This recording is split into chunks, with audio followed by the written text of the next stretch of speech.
में क्या है, उसमें आपको कोच भी मिलेंगे और हमारे गांव का जो स्टेडियम होगा उसमें कुत्ते आड़ने मिलेंगे भाई। आपने कहां से हमारे नौजवान पैदा होंगे, कहां से हमारे खिलाड़ी पैदा होंगे?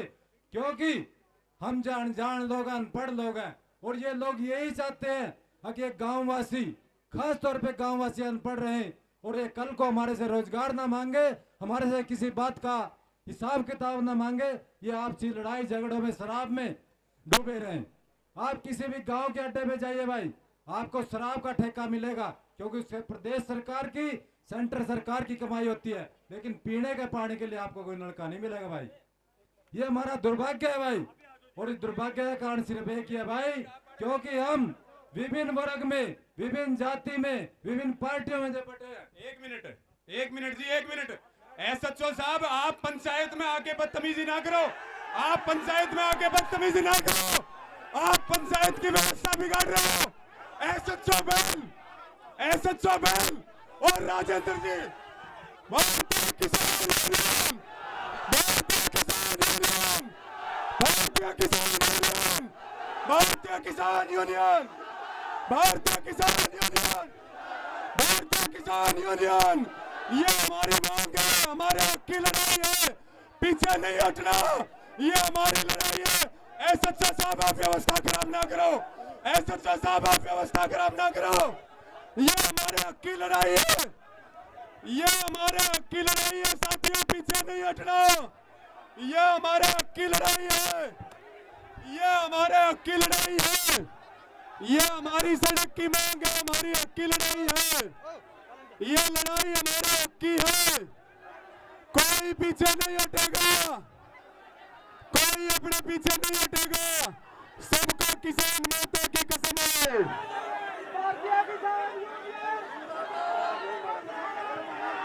किसान यूनियन, किसान यूनियन, किसान यूनियन, किसान यूनियन, किसान यूनियन, किसान यूनियन। तरफ की टक्कर में संघर्ष हमारा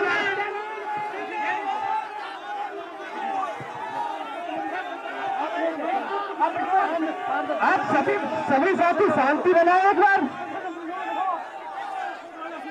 एक मिनट आप बैठो सभी और सुनो सभी की। आपका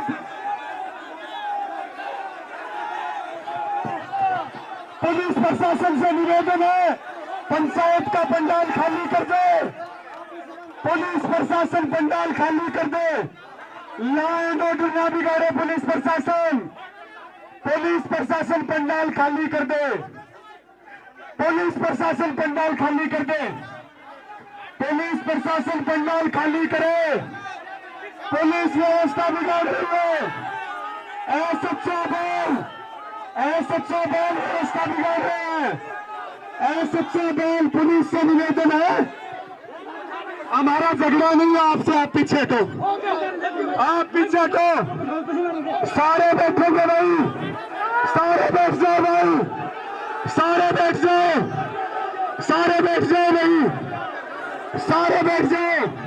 पुलिस प्रशासन मंच से पंडाल को खाली करे। पुलिस प्रशासन पंडाल को खाली करे। पुलिस प्रशासन से हाथ जोड़ के प्रार्थना है, व्यवस्था ना बिगाड़े, पंडाल को खाली कर दे पुलिस प्रशासन। भाई साहब, आप हेलो, ये जो पंडाल पे खड़े हैं, पंडाल से साइड में, अपनी व्यवस्था साइड में, अपनी व्यवस्था साइड में बनाइए। हमें डंडे मार देना, जेल में ले जाना, मुकदमे कर देना, कोई डर नहीं लगे, जो करना हो वो कर देना। हमारी सुरक्षा के लिए आए थे आप। यह व्यवस्था है, एसएचओ के कहने से आप व्यवस्था बिगाड़ोगे। एसएचओ आकर के पंचायत में बदतमीजी करेगा। एसएचओ का काम सुरक्षा करना है, एसएचओ का काम व्यवस्था खराब करना नहीं है कि वो पंचायत में आकर के दादागिरी दिखाए। पुलिस प्रशासन पंडाल से दूर हो और बाकी सारी पंचायत बैठेगी भाई। बात ये हमारी भाई सड़क की नहीं है, बात हमारी आन बान और शान की है, बात हमारी माँ के दूध की है। पुलिस प्रशासन की गुंडागर्दी से नहीं करेंगे किसी भी कीमत पर। बैठो भाई, सारे बैठ जाओ। ये उधर जो खड़े हैं, निवेदन है भाई, उधर जो खड़े हैं हाथ जोड़ के प्रार्थना है, ये अपनी बसें मंगवा लेंगे, जेल में ले जाएंगे। एसएचओ साहब, आपको हम एक जिम्मेदारी अधिकारी मानते थे, आपने समाधान करने की बजाय आपने पंचायत में आकर के माताओं बहनों के साथ धक्का मुक्की करवाई है। पुलिस कर्मियों से करवाई है कि नहीं भाई? करवाई है कि नहीं? मेरी माताओं बहनों के ऊपर एसएचओ बैल के इशारे पर, एसएचओ बैल के इशारे पर मेरी माताओं बहनों के साथ आज पकड़ के बहन माता और बहनों को फेंका गया पुलिस में। ये चीजें नहीं है। यहाँ पे आकर रिमोट लगा के देखो।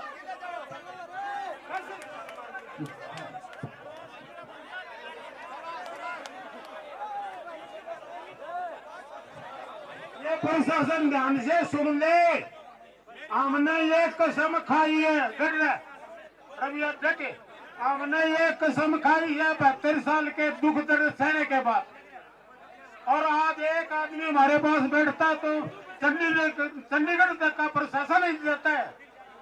15 दिन से ये प्रशासन कहाँ था, किसी ने सुनी?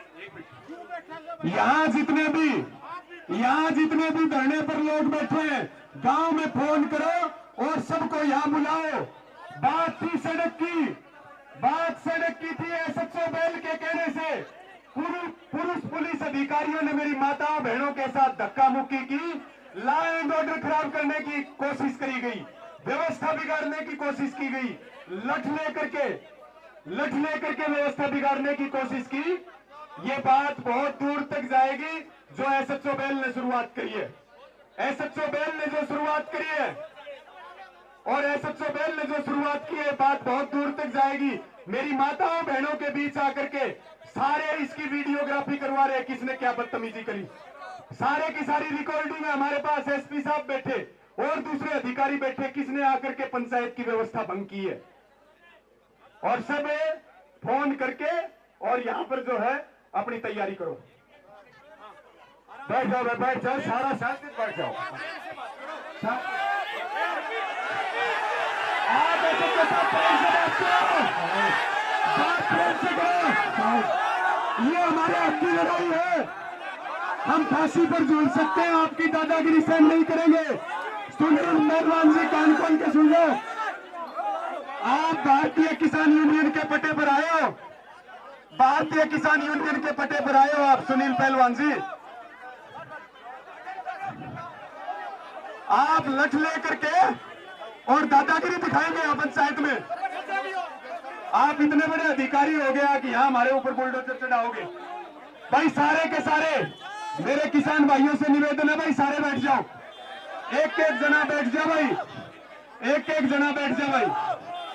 जो शुरुआत इन्होंने बिगाड़ने की है, सारे बैठो भाई, सारे बैठ जाओ, सारे बैठ जाओ, सारे बैठो भाई, सारे बैठ जाओ भाई, सारे बैठ जाओ, सारे बैठेंगे भाई, मेरी माताएं बहनें सब बैठेंगी, कोई नहीं उठेगा भाई, भाई सारे बैठ जाओ भाई। ये उधर जो सामने खड़े मेरी उंगली के तमाशा देखना रे के, तुम तमाशा देखना रे, सारे बैठो भाई, सारे बैठ जाओ, कोई खड़ा नहीं रहेगा। हम बैठे थे सारी पंचायत, हम 15 दिन तक धरने पर बैठे रहे, हमने कानून हाथ में नहीं लिया, हमने आज भी कानून हाथ में नहीं लिया, लेकिन एक कानून का रखवाला लॉ एंड ऑर्डर बिगाड़ना चाहता है, एक कानून का रखवाला अपने पुलिस कर्मियों से मेरी माताओं बहनों के साथ गुंडागर्दी और धक्का मुक्की करवाता है। जो अपने आप को थाना अध्यक्ष कहता है, वो 2 बार पंचायत की व्यवस्था खराब करने की कोशिश कर चुके हैं। हमें कोई डर नहीं लगता, अगर हम गलत है जेल में बंद कर दो, अगर हम गलत है मुकदमा दर्ज कर दो, लेकिन तुम्हारे खिलाफ क्या कार्रवाई होगी वो ये किसान बिरादरी तय करेगी। मेरी माताओं बहनों के साथ जो बदतमीजी पुलिस कर्मियों ने एसएचओ के इशारे पर की है, इस बात का हिसाब लेगी ये किसान पंचायत। आज कह रही बात, ये बात बहुत काम कर जाएगी एसएचओ साहब। बहुत ही आदर और मान के हो मेरे किसान भाइयों, और सबसे ज्यादा मेरी बहनें, मेरी बेटियां, आप लोगों ने जो हिम्मत दिखाई है वो काबिले तारीफ है। मैं पुलिस प्रशासन से भी कहना चाहूँगा, थोड़ा सा संयम बरतें, क्योंकि जो डिमांड है किसानों की इस एरिया की आपके सामने है। जब लड़कियां और हमारी बहनें घर छोड़ के आपके सामने जब ये बैठी है धरने पे, तो ये सोचने की बात है कि कोई ना कोई दर्द तो बहुत ज्यादा है। अभी थोड़ी सी देर पहले मेरे साथियों ने आप लोगों से बताया था कि सिस्टम में कहाँ कमी है। एक मेरे भाई ने ये भी कहा था कि इस देश को रखवाली भी हमारे बच्चे कर रहे हैं और मेरे सामने भी हमारे बच्चे खड़े हैं, ये लाठी लेके मारी खातर। इन मत एक आध मेरा भी उसका है, किसी दूसरे का भी उसका है।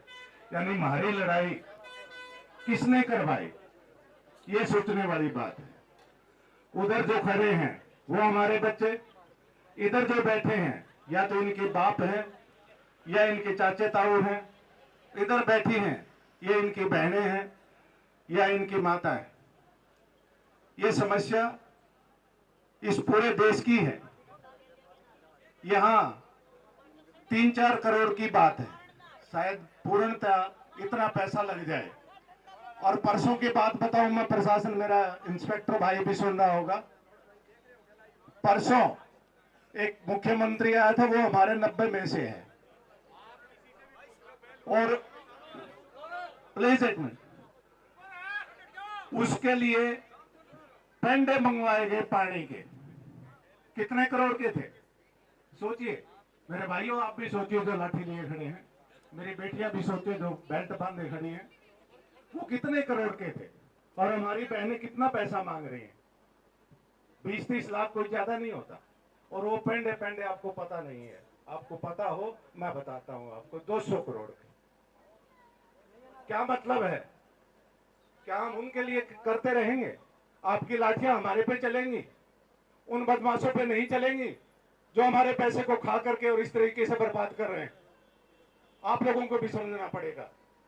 जो मेरा इंस्पेक्टर भाई है, मेरा अपना लड़का भी इंस्पेक्टर है, उससे भी मैं यही कहता हूं कि बेटा समाज के साथ रहना है।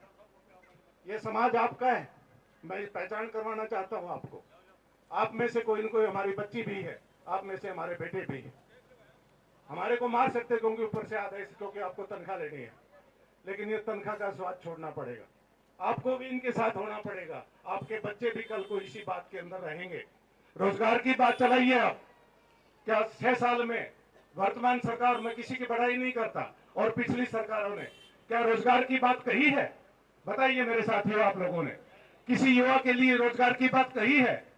कहां जाए हमारे बच्चे? अभी मैं रास्ते में बात करता आ रहा था, एक युवा से मैंने पूछा, माँ बेटा आप क्या कर रहे हो? बोला जी मेरी लुगाई तो मजदूरी पर जा है, मैं इस संघर्ष में शामिल हूं। अगर मेरे बच्चे घर आ गए तो उनको रोटियां खिलाने वाला नहीं मिलेगा। दया आती है, अपने आप के ऊपर दया आती, रोना आता है हमें। हम 70-70 साल के हो गए, हमने कोई लड़ाई आज तक नहीं लड़ी। कब तक रहेंगे हम इस तरीके से? हमारी रक्षा हम करते हैं, हमारे जवान सारे बॉर्डर पे हैं, हमारे बच्चे मर रहे हैं, 40 बच्चे मर गए, राज ले गया। क्या मतलब है इस बात का? ये मैं इसलिए दर्द में कह रहा हूं कि अभी हमारी बच्चियों के साथ जो आप लोग कर रहे थे वो अच्छा नहीं लगता। चाहे आपको प्रशासन आदेश दे, इसका मतलब ये नहीं है कि इस आदेश को आप सिर्फ उसी तरीके से पालन करें। आप बातचीत करके भी कर सकते हैं।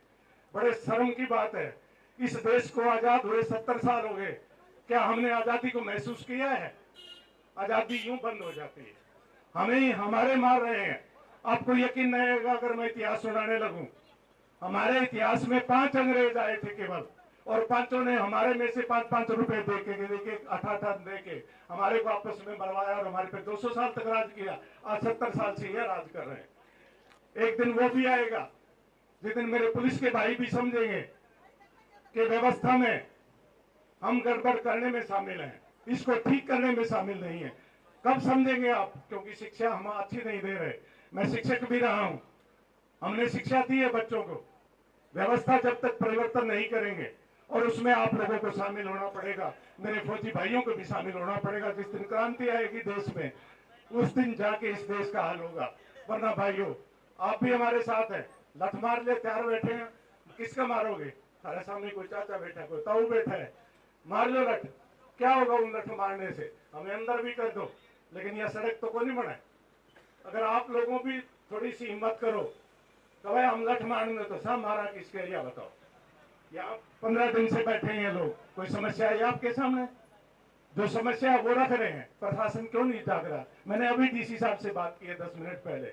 मैं डी साहब हो क्या रहा है? हम लड़ाई लड़ रहे हैं, इसका मतलब ये थोड़ा है कि हम मार भी खावांगे। मारो, कोई हर्ज नहीं, लेकिन समाधान तो करो। उधर ध्यान ही नहीं है। एक्शन से बात की मैंने अभी, तीनों के नंबर है मेरे पास कि एक्शन साहब में क्या हाल है भाई, यहाँ लोग बैठे हैं, यहाँ लठ बाजन लग रहा है, तो अपने बैठा मौज शायद इसी में होगा, मौज करने लग रहा है। ये पहचानो मेरे भाइयों। और मैं अपने भाइयों से भी कहूंगा जो मेरे साथ बैठे हैं किसान भाई, इससे काम नहीं चलेगा केवल धरना प्रदर्शन से। मैंने भाई को भी समझाया था, ये रवि आजाद को, ये जो किसान सरकार है, इस किसान सरकार को ले आना पड़ेगा। मेरी बात समझे आप संगठन बढ़ाइए, अपने गांव में संगठन बढ़ाइए, डाणियों में संगठन बढ़ाइए और अपनी किसान सरकार ले आइए, फिर ये अपना आदेश मानेंगे ये बात। और रोजगार की बात करेंगे। मैं एक छोटी सी बात बताऊं आपको, बड़ी बात आएगी। अभी हमारे प्रधानमंत्री, मेरे को थोड़ा सा उम्र ज्यादा होने की वजह से सेंटिमेंट्स आ जाते हैं, रशिया में गया, अभी गया, अखबार पढ़ रहे होंगे मेरे भाई भी, इंस्पेक्टर साहब आप भी पढ़ रहे होंगे। $1 अरब दे आया, $1 अरब दे आया रूस को। अगर कोई पढ़ने वाला है, कोई समझदार है, रूस विकासशील 5 बड़े देशों में से है और भारत गरीबी के 222 में से 187वें नंबर पे है, और हम बांटते फिरा। सोचिए जरा, 70,000 करोड़ रुपए, $1 अरब, ये झूठ नहीं है, आप अखबार देखा होगा, उसमें दे के आया है और फ्री में दे के आया है, ना उसके बदले में किमें ले आया। तो भाई पहचानो, हम तो तैयार था, हम भी तैयार सो दोनों पास थे, लेकिन यह सोचो कि ये हो क्या रहा है तुम्हारे साथ, तुम्हारा मजाक कौन बना रहा है? वो प्रधानमंत्री बना रहा है। $1 अरब रुपये, 70 करोड़, अगर हरियाणा में बांटते तो 70,000 हमारे करोड़पति होते, हमारे परिवार करोड़पति होते। इसका मतलब 7 से 4 से गुणा कर लो, 5 से गुणा कर लो, 5 7 35 लाख करोड़पति होते। अरे मजाक बना रखे हमारा, और हम उसमें शामिल है। ये आदेश हो गया, इंस्पेक्टर ने बेटा ने कहूंगा, अरे हमारे छोरे डट जाएगा, तना आदेश हो गया, उन्होंने समझा। अगले तो कि करने कौन लाग रहे, अगले तो नायब तहसीलदार ने बिठाया है। मैं खुद क्लास 1 तक रहा हूं और मैंने हमेशा लोगों से कहा है कि हम आपके नौकर हैं, हम इनके नौकर थे। आज पेंशन मिल रही है, वो आपकी बदौलत मिल रही है। कभी सोचा आपने? तनख्वाह उड़ते को नहीं मिला, तनख्वाह इनकी है, सारे इनकी जेब तक कटवावा है, हमारी जेब से कटवाते हैं, आपके बच्चों की जेब से। जो ही बच्चा पैदा होता है हम टैक्स देने लग जाते हैं। इसका मतलब क्या हुआ? पैसा हमारा, हम किसके बन के रहेंगे? जरा सोचिए, सोचिए मेरे भाइयों, आप भी सोचिए।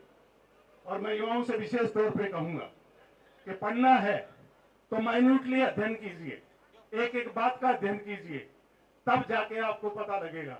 अब प्रशासन ने कहा नहीं, प्रशासन ने मेरा को नहीं, जब मैं डीसी तक बात कर ली, एसपी का मेरा नंबर मिला को नहीं, मैं उससे भी बात कर लेता कि परमिशन दे रखी है, क्यों लाठी का सहारा ले?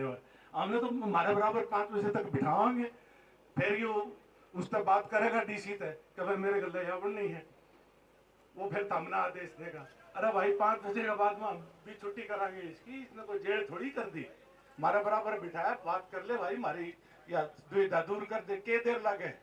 मैं जो आंकड़े बता रहा हूं ये अभी के, और जब मैं डिटेल में जाऊं मेरे भाइयों, कल परसों यो मोदी पैर धुंधा फिर था वाल्मीकि वोट लेने खातर, और 40,000 करोड़ खर्च कराया। अगर 40,000 करोड़ इन सारी नदियों के आगे बांध बनाने के लिए करता, क्या ये देश कमजोर रहता? सोचियो, सोचो मेरे भाइयों, मेरी एक भी बात गलत हो मैं फांसी न टंगने के लिए तैयार। 40,000 करोड़ कुंभ के मेले में खर्च कराया, क्या मतलब हुआ इस बात का? यहाँ अभी मुख्यमंत्री जी हिसार में आए थे, हद की बात है, एक दिन में 22 करोड़ खर्च कर गया। अरे हमारी 9 किलोमीटर सड़क को नहीं बना, अब हमने भेज दिए तैयार करके, कमारो इनका डंडे, अरे मारो भाई। ये क्या हम इसी सिस्टम में जिंदा रहेंगे? नहीं, इसको बदलना पड़ेगा। मेरी बेटियों से अभी बोल रही थी ये लड़की, बहुत अच्छा लगा मेरे को। और ये भी अच्छा लगा कि जिस दिन धारा 7 हो जाए उस दिन कोई गुंडोक्स का हमला कर जीत उनकी। अब तक हम बच्चियों को, अपनी माताओं बहनों को पर्दे में रखते थे। आधा हिस्सा है, आधी है ये संख्या में, इनको इतना ही हक है और आज ये प्राप्त करना चाहते हैं, तो बधाई की पात्र हैं आप।